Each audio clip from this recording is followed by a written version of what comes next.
Hey everybody, it's Ben in Beta, and today I wanted to talk to you a little bit about some of the modifications I've done to my Tacoma and Brian has done to his Jeep since we started thinking about this overlanding stuff and what we've done to the vehicles overall, and then maybe some things we think we might need to add in the future.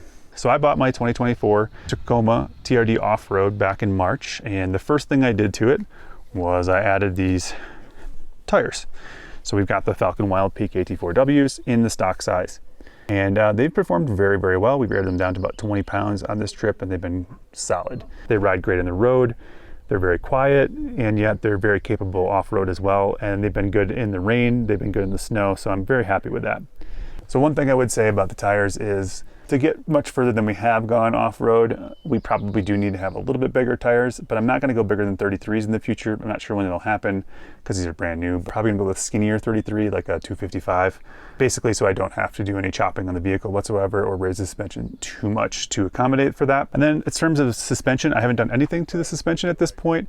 I may add a new suspension. The biggest thing that I've found is that because we run quite a bit of weight with the tent and everything back here, that probably having a little bit stiffer coils would be helpful, with a little bit of preload, something like that. So there's a possibility in the future we would do something with suspension, but it actually has performed really well, but we do bottom out it once in a while for sure. Now, another modification that I've made is I got the Trail Hunter rock rails. These went on easy. It was just like 10 bolts, super simple, super quick. They've held up great. They scraped a few rocks, and they're definitely protecting their side of the vehicle, which is awesome. So far they've worked exactly as they should. Very happy with those. They're both very robust, but also fairly light too, which is great.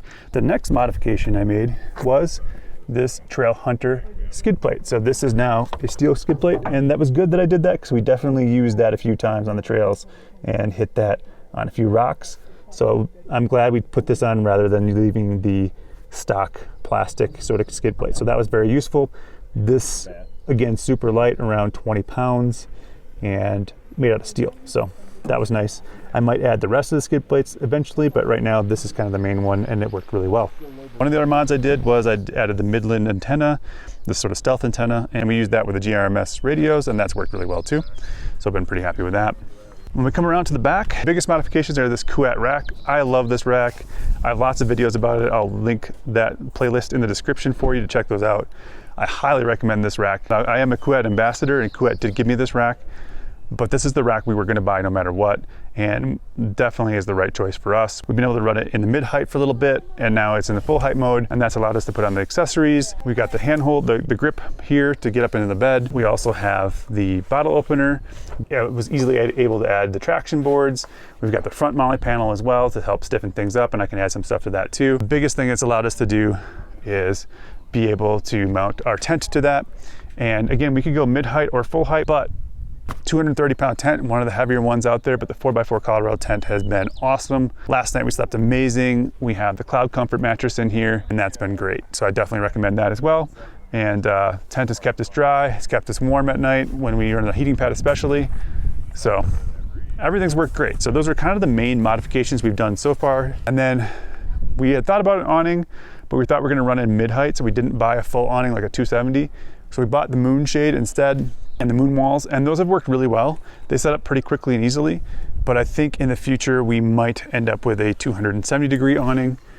And the reason for that just simply is we'd like to be able to cover the bed and be able to use that as additional space so that we can cook on it and whatnot and still keep it kind of covered if we need to. That's something that might come in the future, but those are fairly heavy, so it's gonna be a little bit of a trick to find exactly the right one there, so it's not too heavy, does what we need it to do. Maybe has some lighting in it, that kind of stuff as well. But that's a modification we're looking at for the future as well. We'll probably upgrade the wheels to something from Method with a bead grip, so I can further lower the pressures in the tires, just to make the ride a little bit better, get some better grip. We talked about tires and suspension in the future. Not sure when that'll happen either, but those are kind of the big things. Like I might do a little bit of armor underneath. But so far the truck's gone everywhere I've needed it to go. Very happy with the Tacoma so far. Anyway, super happy with the setup thus far. It's worked great for us, but you have to learn as you go, and it's been good. Remember to hit that like button, subscribe to the channel, share this with somebody you think might find it interesting. All right, so that's my vehicle, but we definitely want to see what Brian has done to his Jeep as well. So he had a stock Jeep, and then he's done quite a bit to it in the last couple of months. So we want to see what that looks like next. My name is Brian. I'm here with what I have for my rig this trip. We've done some few modifications to it from when I bought it a little over a year ago. It was a stock Jeep Wrangler JLU Sahara edition, but we've added a few things to it for this trip. First thing I added was actually the roof rack. I just purchased that off of Amazon, and the reason why I bought that was because you can actually raise and lower it from the height of the rooftop, so that way I could still fit this in my garage when the rooftop tent was down. So I then picked up the rooftop tent there. We've got the Intrepid Geo 2.5. Over the course of the past few months, I've added a few other things. I took the stock front bumper off, and I purchased this bumper here from Extreme Terrain. Additionally, I added a winch here, which is a Badland winch. It's got a weight class of 12,000 pounds. I opted for that because that's more than our heaviest vehicle this trip. For whatever reason, it was actually cheaper to buy it with the wire rope and then buy the synthetic rope and add that later. I added that myself. I'm still working on getting fog lights back in this. So you'll see that there are open slots here for where the fog lights would go. I needed a much beefier bumper so that way it could support the winch and what it could potentially have to pull. I added the light bar here. Again, that's all part of the work in progress with the fog lights. I got a 5-light system, so we've got the light bar here on the front bumper, and then I'll be mounting a couple of pods on top of the hood here, pointed slightly out so I get a little bit more visibility when I'm traveling on trails and such, and then I'll put a couple along the back so that way when I'm backing up I get a little bit better view with my backup camera. You can see here the large tires. These here are actually on loan from my brother. I have just the standard tires. He had some nice off-road tires he was willing to lend me for this trip, so we've got these on right now. Goodyear Wrangler. Right now they are aired down to about 21 pounds to help us travel a little bit smoother on the trails and such. And then the last thing we actually added were these rock rails. I just had the stock rock rail strips. I added this for a little bit more robustness, and then also the added step on there is really convenient to be able to get up and reach along the rooftop for the rooftop tent. Getting that all set up, taken down, just makes it way more convenient that way. I did lose a little bit of clearance going this route because it has that extra structure and stability on the underside of it. Not too bad. And as you can see, we definitely had some fun with it yesterday with all the mud covering it. There were some mud holes. I had fun. I think overall, I mean, it performed as I expected pretty well. I don't know what more I would change at this point, especially considering it performed as well as it did here in Colorado and being in Wisconsin. This is definitely extreme terrain for what I would normally end up driving in, even if I was overlanding, you know, back home. So at this point, I don't think there's anything more I would change, but as I get out there more, I think really it would just be adding things to more of like the overlanding equipment that I would bring along versus actually building out more to the Jeep itself. I have the Intrepid Geo 2.5. I really like the back panel here because I had the outside black panel rolled up, which left me the clear plastic and then the screen.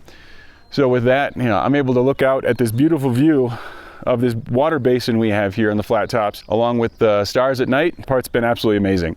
It is pretty comfortable. We did add a Colorado 4x4 foam air mat in there for some added comfort there, which was definitely needed because standard mat that comes with the tent, it works well enough, but you'd probably want to put a bunch of blankets down versus the air mattress if you just had the mat that came with the tent. Space-wise, again, plenty of room for 2 people. I don't know how you would get another small person or animal in there if you had 2 people. It doesn't come with any kind of internal lighting system, so I did buy just an LED heavy-duty short rope light that I have kind of close pinned up on their little organizer, and then I have that hooked up to just a small power station, so that way I can have light, and that was more than enough light for me. I haven't even had to pull out my flashlight to try and see anything because that thing lights up the whole place just fine. So yeah, I'm really liking it. So those are the modifications we've done to our vehicles so far. There may be some more in the future, but hopefully you found some value in seeing what we've done so far to our vehicles, and hopefully you're looking forward to what we do in the future as well. But until next time, Thank you so much for watching. Remember, live your life in beta, and we'll see you next time.